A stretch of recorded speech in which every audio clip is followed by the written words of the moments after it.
all give me a really big round of applause and welcome Dr. Tony Blake.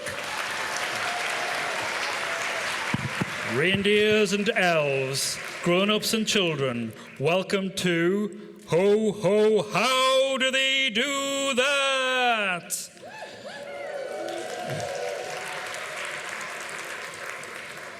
That's not my normal voice, so don't worry about that. You won't get that the whole time. So, hello everybody. My name is Dr. Tony Blake. I work here at the University of East Anglia. And normally, if I'm in a room like this, I'll be teaching people about biology. But today, instead, I'm going to be talking about Christmas. So, you lot, does anybody like Christmas movies? Lots of hands gone up. Good to see. I also like Christmas movies. I really like it when it's kind of cold outside and you don't want to spend time outside, so you just snuggle up nicely, really cozy, watch a nice Christmas movie, find out how a bunch of children have managed to save Christmas this time. But I'm sure that you guys know lots about Christmas movies. So first of all, let's see what you know. What we're going to talk about here is, because also I'm a scientist. As a scientist, whenever I do anything, see anything, I want to think, how does that work? How can I test it? How can I find out more about it? So today I'm going to be talking about some things that you see in Christmas movies, try and work out how they happen, would it happen in real life, and then maybe even do some experiments around that. We'll see. So to start off with, I want to ask you some questions. So what kind of things do you often think you see in Christmas movies? So hands up and I'll make some choice. What would you see? What guy behind you? Reindeers. Yes, we often see reindeers in Christmas movies. Any more? Let's go there. A sleigh. Yeah, we often see sleighs in Christmas movies. Anyone maybe a bit further back? I'll come up that side. Yeah. Yeah, what would you like to see? Either. Santa, yes, we definitely see Santa in Christmas movies all the time. Oh, on the way back, why not? Presents, yes, we see presents. Any more? Let's see. What are you then? Snow, yes, we do see snow. People often find that one difficult to spot on there, so well done. Yeah, and there's one more that we've got up here. Let's see, what about you there? Sorry? Elves, yeah, we see elves as well. We've got a few Christmas elves around today as well, which is good. So yes, you guys seem to know lots about Christmas movies. That's great. I'm going to start, before I start off, there's a couple of things I'm surprised nobody did mention. So first of all, nobody mentioned chasing off burglars from your house. And also, I'm surprised none of the adults put their hand up to say crawling through pipes in Nakatomi Plaza. But now, I'm going to talk about a very specific thing that is in nearly every single Christmas movie to start off with. So I'm going to show a clip, and what I want somebody to do is try and say, what do you think the topic is that I'm going to start talking about? Well, then, yeah. It is snow. You got it right on the first clip. Well done. So you can see in all of these clips, you can see that it's snowing. If any Christmas movie, any Christmas that's set at Christmas, it's nearly always snowing. Some of you might realize it doesn't always snow in the UK at Christmas, but snow definitely makes us feel Christmassy. But I've got a little secret for everyone. Do you want to know a secret? Or at least the children. If the adults can cover their ears, because this is a secret for the children, obviously. It's not always real snow. What? So sorry about that. But sometimes people want to make a movie and it's not Christmas time and there's no snow. So they have to make pretend snow or something that's very similar to snow instead and work with that. So adults in the audience, does anybody know where this is? Adult with a hand up. Adult back there. It's Elm Hill, yes. So some of you might recognize this. Elm Hill is in Norwich. It's in the Norwich Lanes. Very pretty. You might be surprised to hear that this photograph was taken when a movie was being made there, and that movie was being made during July. So middle of summer, and this is what Elm Hill looked like. The movie that was being made is called Jingle Jangle, and you can watch that on Netflix. So none of this snow is actually snow. There's lots of different ways you can make snow. Some of it is real. So let's have a look at some real snow to start off with. This is a movie that's from the 1930s, so that's nearly 100 years ago. And in this movie, they did use something like real snow. So this is actually not even outside. This is inside a big building which has been cooled down, so it's the same temperature as a freezer. And you've got massive blocks of ice, like really big blocks of ice, and a big fan that had blades on it. And when that fan went round, it chopped bits off the ice, and that blew the pretend snow out. Close enough so that it looks like real snow, and the people who were covered in ice were covered in real ice. But if you're an actor, it's not very nice to have to act covered in real ice. There's other places you might see not real snow as well. So sometimes, if you've got like the Olympics, the Winter Olympics, or if you go to a ski resort, you can't always guarantee you're going to have snow. So in that case, we have to make snow. And if you make snow then, it is real snow. It is real frozen water that is made so it falls down onto the ski slopes and people can ski on it. It acts just like real snow. It's cold. You can pick it up. You can make snowmen, make snowballs. But it is slightly different. So real snow that comes from the sky looks more like the picture there, the hexagonal picture. Very pretty when you look at it under a microscope. The fake snow looks more like these balls. Acts exactly the same for if you're going to ski on it or snowboard on it. But if you fall onto it, it can be a little bit more uncomfortable. So what I'm going to show you next, though, is something that isn't cooled. It's not real snow. But I'm going to show you a company who specialize in making things look wintry.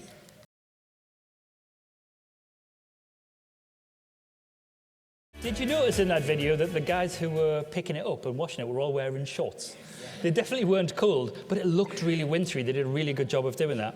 The way that they do that, you saw at one point they poured something into water, and on the side it said something like snow solution or something like that. What it actually is, I don't know exactly what it is because they like to keep secrets, but it's something to do with cellulose. So cellulose is a chemical that you can get from plants, from the bark of wood and things like that. If you've got a piece of paper and you rip the paper and you can see little fibers, those little fibers are cellulose fibers, and it can make quite good fake snow. Now, I don't have any cellulose, but what I do have is something very similar, something called starch. So if I've got these balls, these packing beads here, kind of thing you might get when you order something from Amazon or whatever. These packing beads are actually made of something called starch. And they look like they're plastic, but they're not. They're biodegradable, which means that they can break down if you put them in a compost or something like that. But they're also soluble. So if I put some of these into this water and just give it a stir, they quite quickly start to pick up the water. And then when they pick up the water, they go a bit sticky, a bit soft. And if I keep stirring, then they start to absorb more water and get a bit smaller. So I'm saying they're dissolving here. Actually, they're forming a gel. So if you have a lot of them, then it makes a really sticky, gooey mess. But as I keep stirring, see that they start to disappear. They've turned into a lump there. Just keep going. You can see there's hardly anything left. And there. I'm going to stop there. Still a little bit left, but pretty much gone.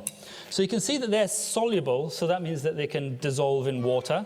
I wouldn't put them down the sink or anything because they get very, very sticky, but it means that they're quite easy to get rid of. They're biodegradable, better for the environment than the plastic ones, but they don't look very much like snow. If you make a real slurry of this, it starts to look like wallpaper paste, which kind of looks like snow but isn't. But what I did last night, and I actually did do this last night, was I took some of them and I put them in the blender. And when I put them in the blender, it starts to look like this. Very little bits, but then it means I can kind of make it snow.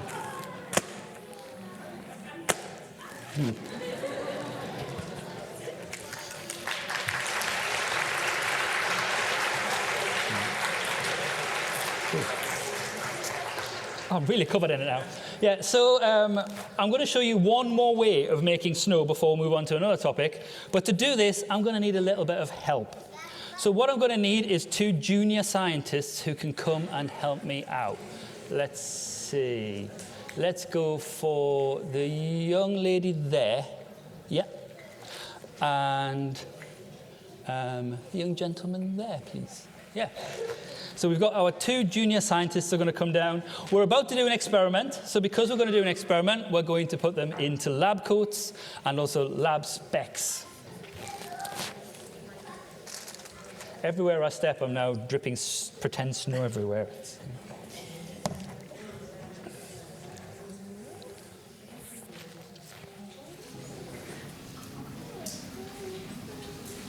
Okay, so we've got our 2 junior scientists. So what I'm going to need is 2 different jobs. One of you is going to be my stirrer, and one of you is going to be my pourer. So let's find out who we've got. So, what's your name? Neve. So we have Neve, and we have... Reuben. Reuben. So nice to meet you, Neve and Reuben. So what I would like you to do, I think maybe let's have Reuben can be my stirrer. So if I give you our very special stirring stick, especially for snow. And then, Neve, if you can take this. So this is a special powder, and this powder is going to turn into snow. So if you can hold that for us. It's kind of heavy. You got that? Yeah. Right, then I'm going to add water to it. But obviously, these 2 guys are going to do most of the work. But as we all know, when you do any scientific experiment, it always works better if people are singing. Yeah. So what I'm going to rely on is everybody else to do the singing while we do the stirring. Okay, so if you would like to pour that into the pot. Yeah, just pour it all in. Right, then I'm going to... Oh. And if you like to stir with the stick.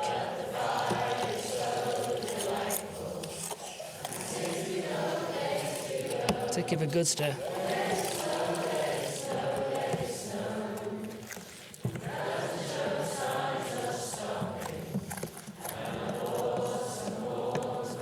Yeah, I'll put this down. Doing a grand job there. That's everybody's doing a grand job. Okay, do you want to have a quick little stir at the end? Now, seeing as we've had our 2 helpers here who helped me make the snow, I think it's only fair that we offer, would you like to get snowed on? Yeah. Okay. In that case, let me get out my special fake snow catching device. Right. So if both of you would like to step into the snow catchment area.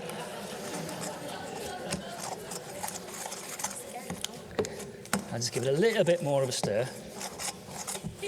And I think we might need a countdown from everybody else here.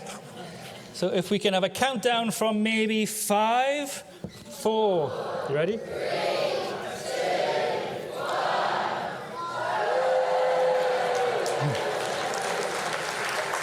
There we go. If we can thank our 2 volunteers. Thank you very much, you 2. It's okay, you can brush it off. It won't do anything.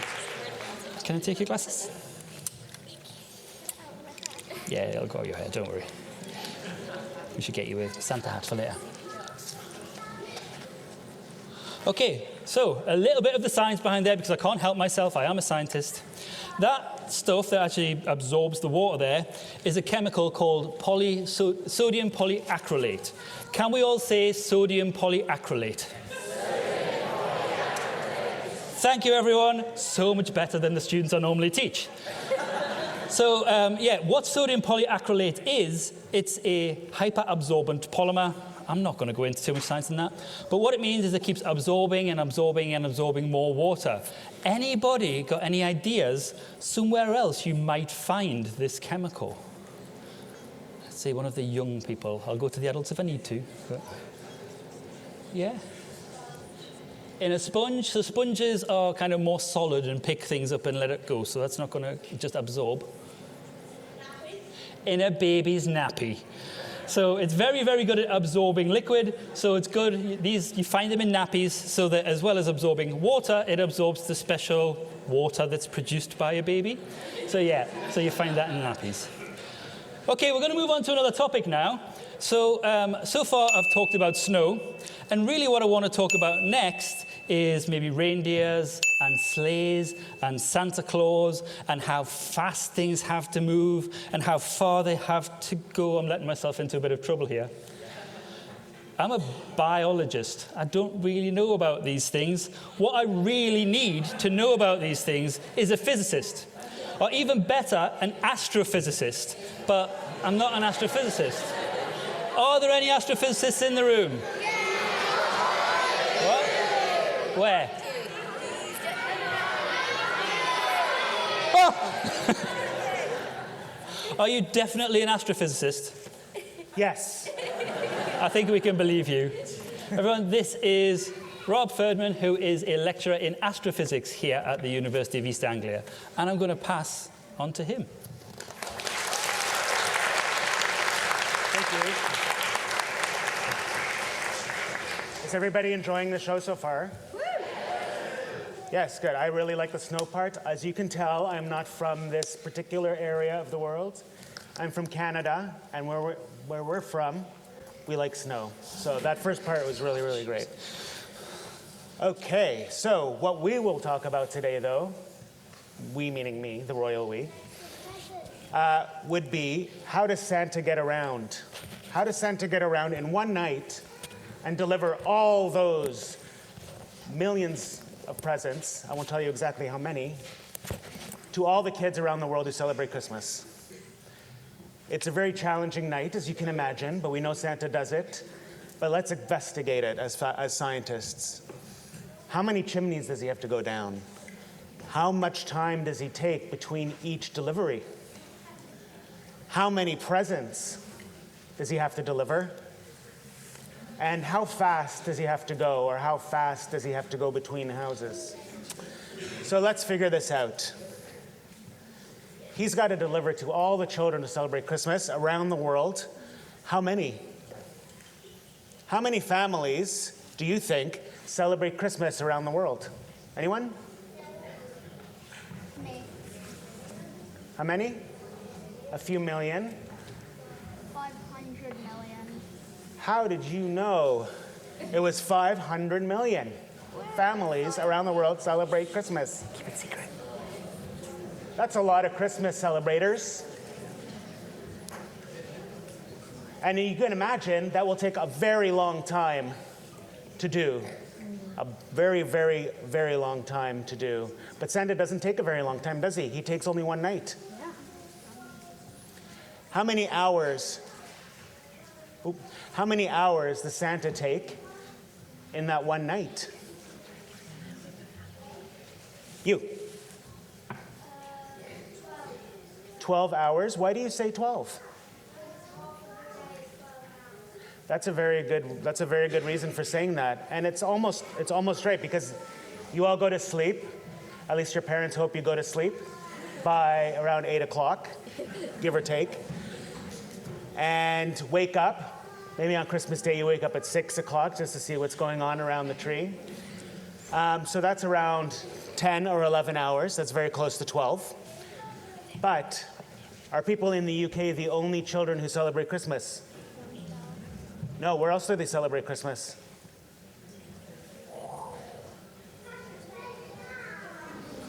I'm sorry? All around the world, that's right. In fact, I have a very round world with me. Everybody knows what this is, right? Yes. What is this?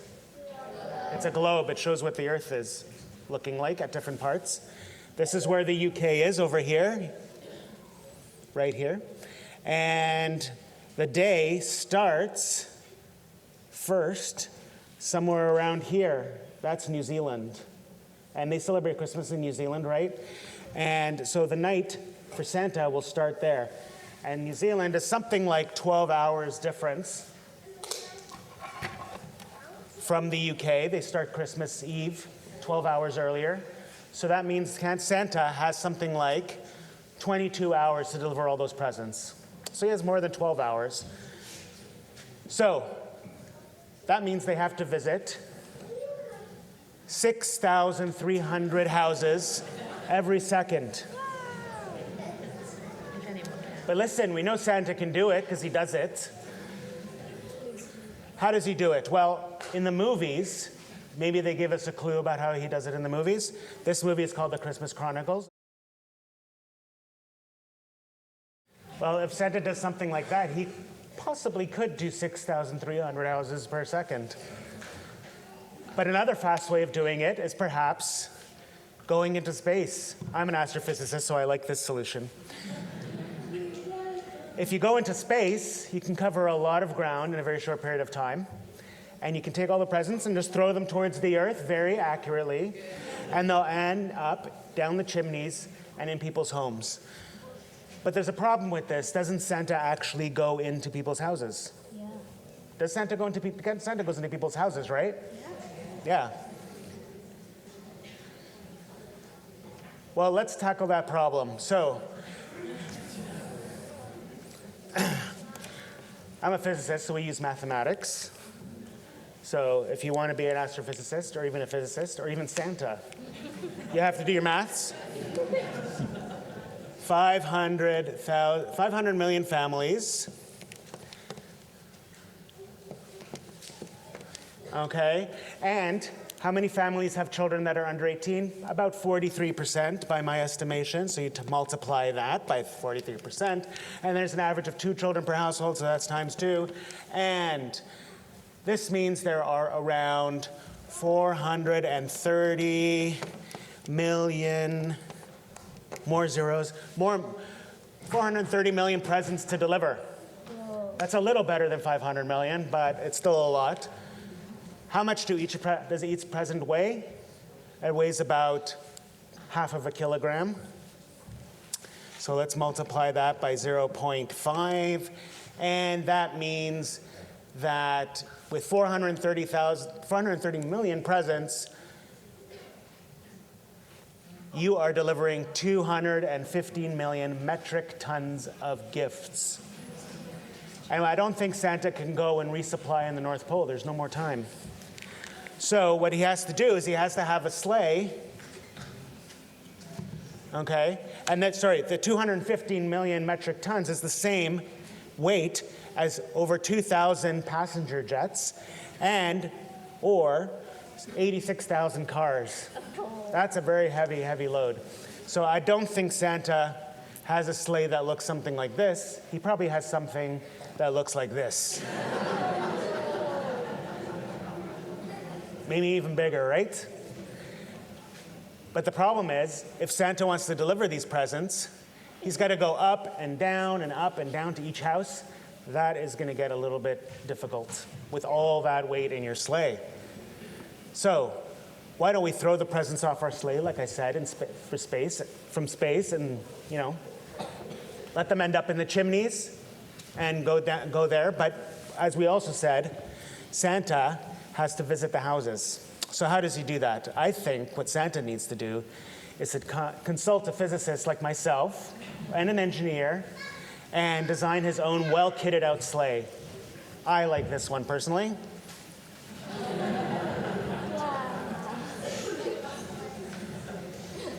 I think this one could make the trip much faster, and it could probably hold more weight. Do you think Santa should use a sleigh like this, maybe?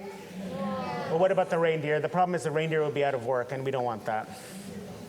So we still are kind of scratching our heads about how exactly Santa does it, and we know he does it. But there's another problem that Santa faces during Christmas time. He's got to do a lot of snacking. Who here puts out mince pies for Santa? And who here puts out carrots for reindeer? Okay, good. I'm glad everyone's thinking about the reindeer. At least 88% of British households celebrate Christmas, so that's about 25 million mince pies. I think Santa would get really full really quickly, and that would kind of explain why he's so round, wouldn't it? But even though he's round, he still would not be able to fit 25 million mince pies into his belly, and so I wouldn't be too offended if there's only a little nibble off of your mince pie by the end of Christmas Eve when you wake up in the morning.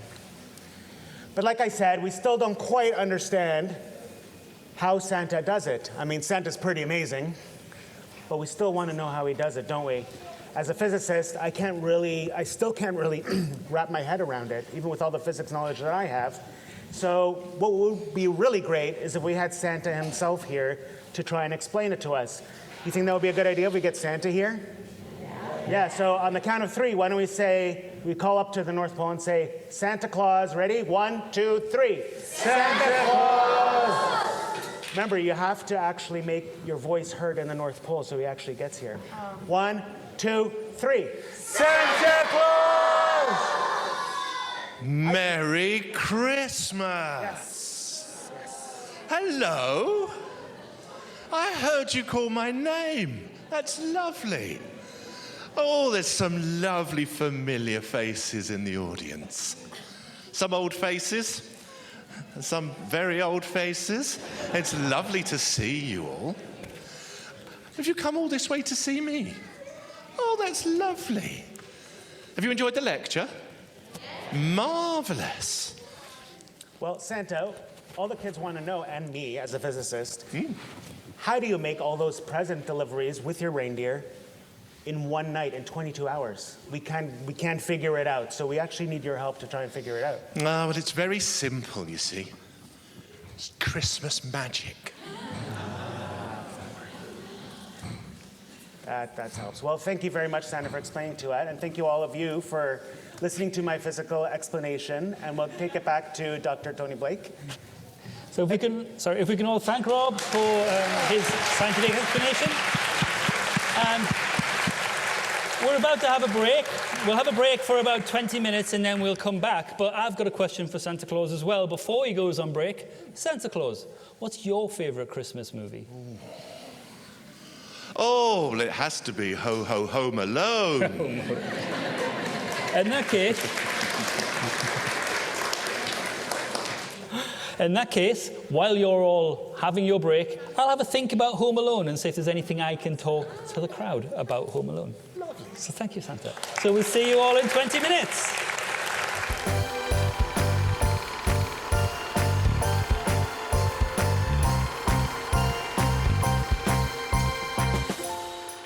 Welcome back, everybody, to the second half of the session. So at the end of the last session, I asked Santa what his favourite movie was, and he said Home Alone.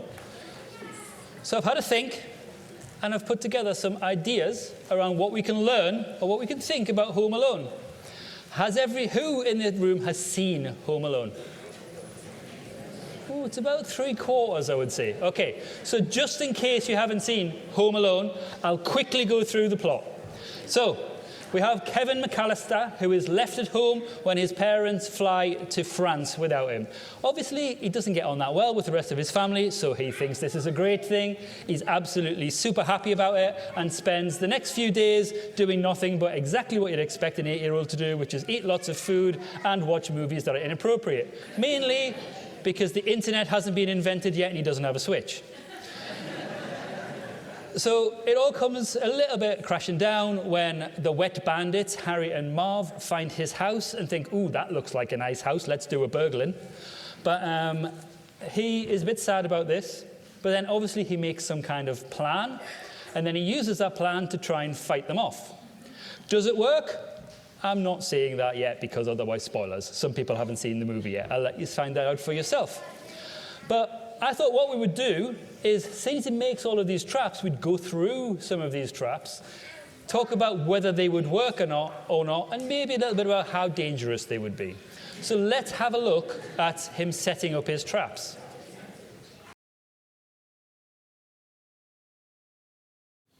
Okay, so that's him setting up the traps. Now, one thing I want to mention at this point is that Home Alone is pretty much a live-action cartoon. So a lot of the violence that happens here is not really very real violence, but it's definitely not anything you should ever try at home. So that is my disclaimer here. But let's have a look at Kevin's traps.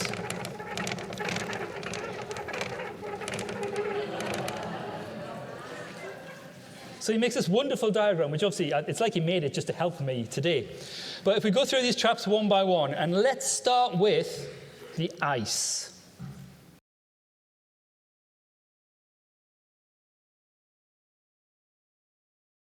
As an adult watching that, it's terrifying.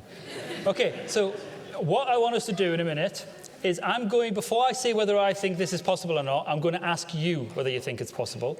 The way I want you to react, I'll do a countdown from 3. If you think it's possible, I want you to go, yes! Let's practice. 1, 2, 3. Yes! Very, very good, very good.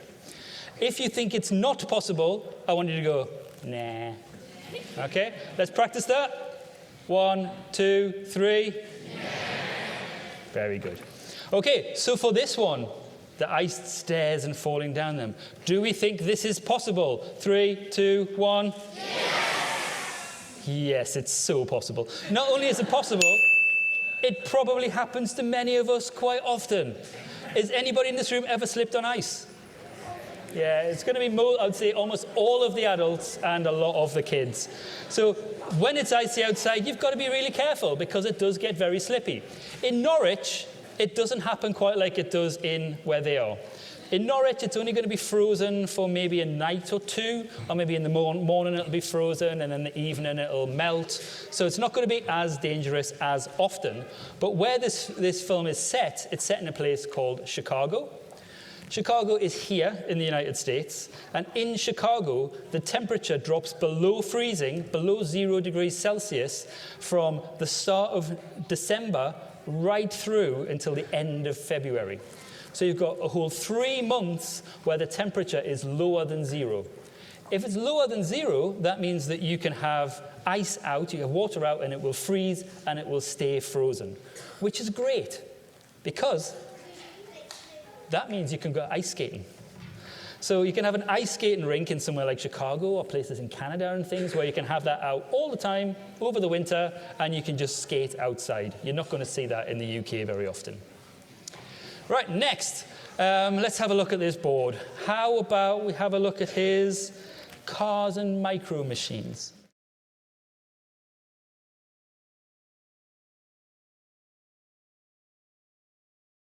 Okay, so do we think this is plausible or not? 3, 2, 1. Yes! Oh, everyone thinks it is. In this case, I don't know. But I am a scientist. And what do scientists do if they don't know the answer to something? Anyone know? Did someone just say, try it? If you insist. Okay, so what I need is a volunteer, not a child. I need a grown-up who's wearing some quite strong shoes. I think you're trying so hard, I think we've got to get you up there. Come on. Right. Can we have a round of applause for our brave grown-up? So get the helmet. Right.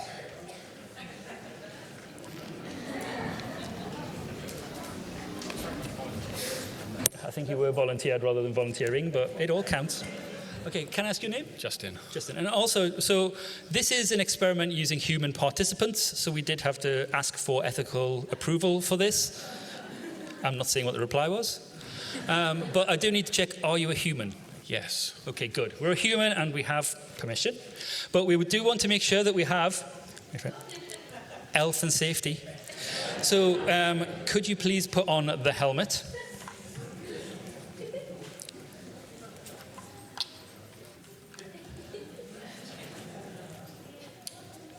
And we also want to ensure that the university is not liable for any injury that may be caused during this experiment. So if you could just sign our waiver for us.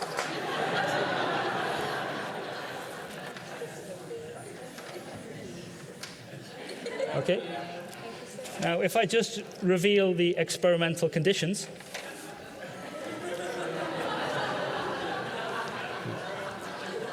And if we can have our health and safety officers in position. So, right. What I would like, please, sir, is just to walk confidently towards me.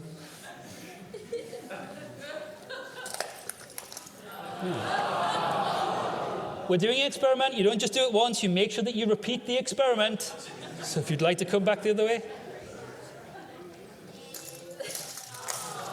Yeah, unfortunately, it's not particularly plausible. Thank you very much to my volunteer, and I'm so glad that we're not going to get sued for that one. Thank you.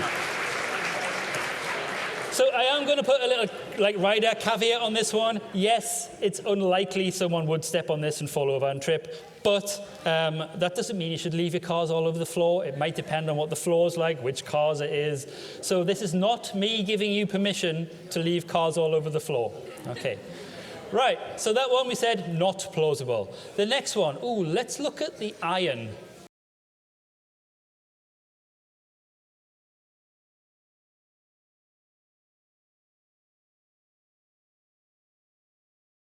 Okay, so do we think this one is plausible? 3, 2, 1. Well, actually, I'm not so sure. So the only way to find out, really, is to do an experiment.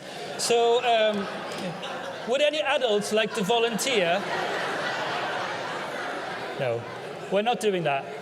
We're not dropping an iron on anybody. Sorry, kids.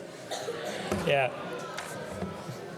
I love how bloodthirsty you guys are. Right, yeah, no irons on people. But this one, so we have an iron which is going to fall about 7 meters, a couple of stories in a house. It'll take just over 1 second to fall. It's about 2 kilograms, a little bit heavier in the 90s.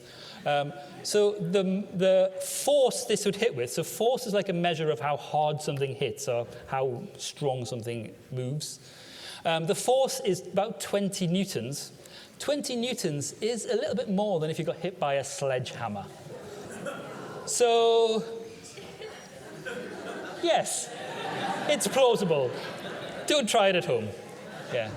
Okay, next, let's have a look. Which one shall we do next? So we've already done the ice on the stairs. What about the next thing, which is the heat on the door handle?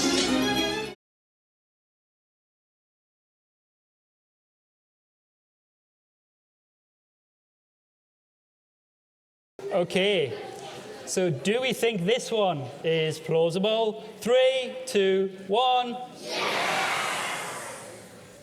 I would agree on this one. However, I think this is the most dangerous of all of them for Kevin himself.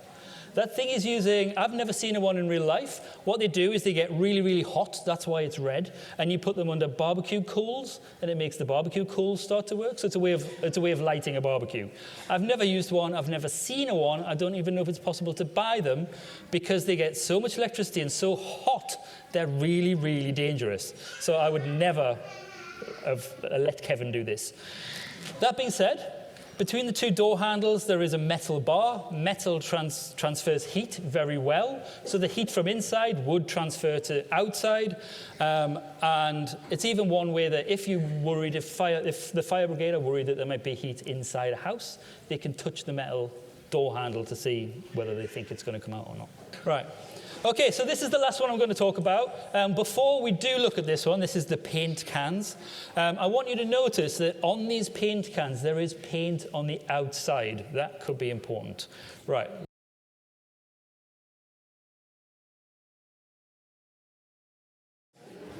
Okay, do we think this would work? 3, 2, 1. Yes! I agree. One thing to probably look at for this one is the reason I pointed out that the paint cans look like they'd been used was because if these are full paint cans, they weigh a lot more, and when they hit them in the face, they're going to do a lot more damage.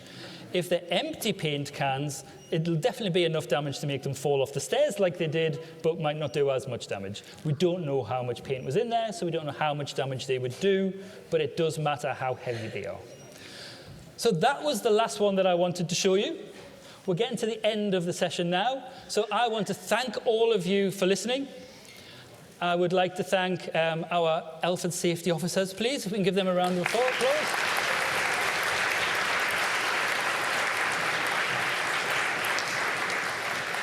I would like to thank Rob for telling us about Santa going around the world.